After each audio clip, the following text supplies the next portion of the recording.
Hindi matatawaran ang sakripisyong ginagawa ng mga haligi ng tahanan para maitaguyod ang magandang kinabukasan ng kanilang pamilya.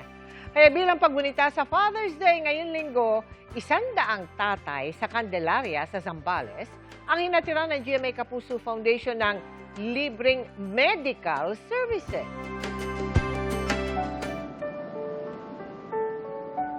Halos hindi na raw napagtutuunan ng pansin ng ilang ama sa Candelaria sa Zambales ang kanilang kalusugan.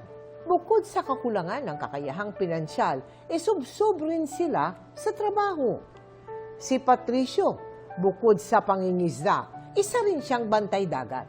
Malaking tulong daw ang 2,500 pesos kada buwan na sahod niya rito, lalo't lumiit ang kanyang kita sa pangingisda dahil mahal ang gasolina. Pag may konting na nararamdaman ako, punta ko ron, hindi ako makapaghanap buhay. Kawawa yung pamilya ko.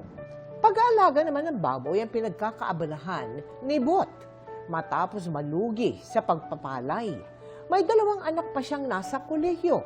Kaya kung may nararamdaman siyang sakit, dinadaan na lang daw sa hilo. Yung mga herbal na iniinom para lang po maibsan yung nararamdaman. Kaya ngayong Father's Day at bilang pakikiisa rin ng GMA Kapuso Foundation sa Prostate Cancer Awareness Month, handog natin sa 100 tatay sa Candelaria ang libreng prostate-specific antigen test, urinalysis, digital rectal exam, consultation at gamot. May lecture din tungkol sa prostate. Pinakamataas na percentage ng prostate cancer sa mga edad 50 years old pataas. Una, yung hirap umihi, mahapdi, paputol-putol, o nag-i-exert para umihi, saka may dugo. Nakatanggap din sila ng mga giveaways, vitamins at pagkain. May libreng gupit pa. Malaking tulong po yun, matagal ng panahon. Babago ho ulit ako ma-check up sa ganong sitwasyon. Muli, pagbati po sa lahat ng haligi ng tahanan. Samantala, mga kapuso, nangangailangan pa rin ng tulong ang ating mga kababayang tinamaan ng magnitude 7.8 na lindol sa Mindanao. Kaya naghahanda na ang GMA Kapuso Foundation para sa ikalawang bugso ng Operation Bayanihan sa Soxargen.